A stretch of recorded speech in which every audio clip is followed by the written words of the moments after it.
ಭಾರತೀಯ ಸೇನೆಯು ತ್ವರಿತ ಸಂಪರ್ಕದೊಂದಿಗೆ ಸುರಕ್ಷಿತ ಸಂವಹನವನ್ನು ಒದಗಿಸಲು ಎಂಡ್ ಟು ಎಂಡ್ ಸುರಕ್ಷಿತವಾದ ಮೊಬೈಲ್ ಅನ್ನು ಸ್ಥಳೀಯವಾಗಿ ಅಭಿವೃದ್ಧಿಪಡಿಸಿದೆ. ಅದುವೇ ಸಂಭವ್ ಅಂದರೆ secure army mobile Bharat version. ಈ ಸ್ಮಾರ್ಟ್ಫೋನ್ ಅತ್ಯಾಧುನಿಕ ತಂತ್ರಜ್ಞಾನ ಮತ್ತು ಭದ್ರತಾ ವೈಶಿಷ್ಟ್ಯಗಳನ್ನು ಹೊಂದಿದ್ದು ಸೂಕ್ಷ್ಮ ಮಾಹಿತಿಯನ್ನು ವಿನಿಮಯ ಮಾಡಿಕೊಳ್ಳಲು ಇದು ಸೂಕ್ತ ಸಾಧನವಾಗಿದೆ. ಭಾರತೀಯ ಸೇನಾ ಮುಖ್ಯಸ್ಥ ಜನರಲ್ ಉಪೇಂದ್ರ ದ್ವಿವೇದಿ ಅವರು ತಮ್ಮ ವಾರ್ಷಿಕ ಪತ್ರಿಕಾಗೋಷ್ಠಿಯಲ್ಲಿ ಮಾತನಾಡುತ್ತಾ ಸ್ಮಾರ್ಟ್ಫೋನ್ ಅನ್ನು ಇತ್ತೀಚಿನ ಚೀನಾ ಮಾತುಕತೆಗಳು ಸೇರಿದಂತೆ ಉನ್ನತ ಮಟ್ಟದ ಮಾತುಕತೆಗಳಲ್ಲಿ ಬಳಸಲಾಗಿದೆ ಎಂದು ದೃಢಪಡಿಸಿದ್ದಾರೆ. ಸಂಭವ್ ಸ್ಮಾರ್ಟ್ಫೋನ್ನ ವೈಶಿಷ್ಟ್ಯಗಳು: ಎಂಡ್ ಟು ಎಂಡ್ ಎನ್ಕ್ರಿಪ್ಷನ್ ಮತ್ತು 5G ತಂತ್ರಜ್ಞಾನವನ್ನು ಬಳಸುತ್ತದೆ. ಎಲ್ಲಾ ಸಂವಹನಗಳು ಸಂಪೂರ್ಣವಾಗಿ ಸುರಕ್ಷಿತವಾಗಿರುವುದನ್ನು ಖಚಿತಪಡಿಸುತ್ತದೆ. ಈ ಸ್ಮಾರ್ಟ್ಫೋನ್ ಎಂ-ಸಿಗ್ಮಾ ಎಂಬ ವಿಶೇಷ ಅಪ್ಲಿಕೇಶನ್ ಅನ್ನು ಒಳಗೊಂಡಿದೆ. ಇದು ವಾಟ್ಸ್ಆಪ್ಗೆ ಸುರಕ್ಷಿತ ಪರ್ಯಾಯವಾಗಿದೆ. ಈ ಅಪ್ಲಿಕೇಶನ್ನ ಸಹಾಯದಿಂದ ಅಧಿಕಾರಿಗಳು ದಾಖಲೆಗಳು, ಫೋಟೋಗಳು ಮತ್ತು ವಿಡಿಯೋಗಳನ್ನು ಹಂಚಿಕೊಳ್ಳಬಹುದು. ಗೂಗಲ್ ಪಿಕ್ಸೆಲ್ ವಿಜರ್ ಮಾದರಿಯ ಕ್ಯಾಮೆರಾ ಮಾಡ್ಯೂಲ್ ಹೊಂದಿದೆ. ಡ್ಯುಯಲ್ ಕ್ಯಾಮೆರಾ ಸೆಟಪ್ನೊಂದಿಗೆ LED ಫ್ಲಾಶ್ ಅನ್ನು ಕೂಡ ಹೊಂದಿದೆ.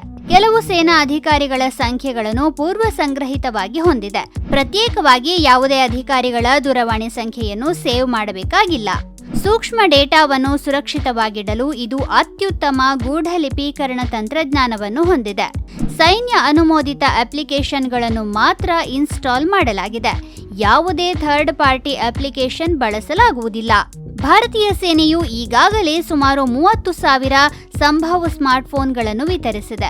ಈ ಸ್ಮಾರ್ಟ್ಫೋನ್ ಏರ್ಟೆಲ್ ಮತ್ತು ಜಿಯೋ ನೆಟ್ವರ್ಕ್ಗಳಲ್ಲಿ ಮಾತ್ರ ಕಾರ್ಯನಿರ್ವಹಿಸುತ್ತಿದ್ದು, ಭಾರತೀಯ ಸೇನೆಯ ಸಂವಹನ ಸಾಮರ್ಥ್ಯಗಳನ್ನು ಹೆಚ್ಚಿಸುವಲ್ಲಿ ಪ್ರಮುಖ ಪಾತ್ರ ವಹಿಸುತ್ತಿದೆ. ಸ್ವಾವಲಂಬಿ ಭಾರತದತ್ತ ಹೆಜ್ಜೆ ಇಡುವುದು ಈ ಯೋಜನೆಯ ಇನ್ನೊಂದು ಉದ್ದೇಶ.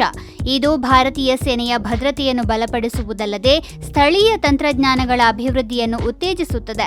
ಭಾರತ ಮತ್ತು ಚೀನಾ ನಡುವಿನ ಗಡಿ ಮಾತುಕತೆಗಳು ಯಾವಾಗಲೂ ಸಂಕೀರ್ಣವಾದದ್ದಾಗಿವೆ. ಇಂತಹ ಸಮಯದಲ್ಲಿ ಸೂಕ್ಷ್ಮ ಮಾಹಿತಿಯ ಸೋರಿಕೆ ದೊಡ್ಡ ಬೆದರಿಕೆಯಾಗಬಹುದಾದಾಗ ಸಂಭವ್ನಂತಹ ಸಾಧನಗಳನ್ನು ಬಳಸುವುದು ಅತ್ಯಗತ್ಯವಾಗುತ್ತದೆ. ಈ ಸ್ಮಾರ್ಟ್ಫೋನ್ ಮೂಲಕ ಭಾರತೀಯ ಸೇನೆಯು ಸಂವಹನದ ಸುರಕ್ಷತೆಯನ್ನು ಖಚಿತಪಡಿಸಿಕೊಳ್ಳಲು ಒಂದು ಪ್ರಮುಖ ಹೆಜ್ಜೆಯನ್ನು ಇಟ್ಟಿದೆ. ಸಂಭವ್ ಸ್ಮಾರ್ಟ್ಫೋನ್ನ ಯಶಸ್ವಿ ಪರೀಕ್ಷೆ ಮತ್ತು ಅದರ ಸಕಾರಾತ್ಮಕ ಫಲಿತಾಂಶಗಳು ಭವಿಷ್ಯದಲ್ಲಿ ಇತರ ಕ್ಷೇತ್ರಗಳಲ್ಲೂ ಇದೇ ರೀತಿಯ ತಂತ್ರಜ್ಞಾನಗಳ ಬಳಕೆಗೆ ಪ್ರೇರಣೆ ನೀಡಬಹುದು.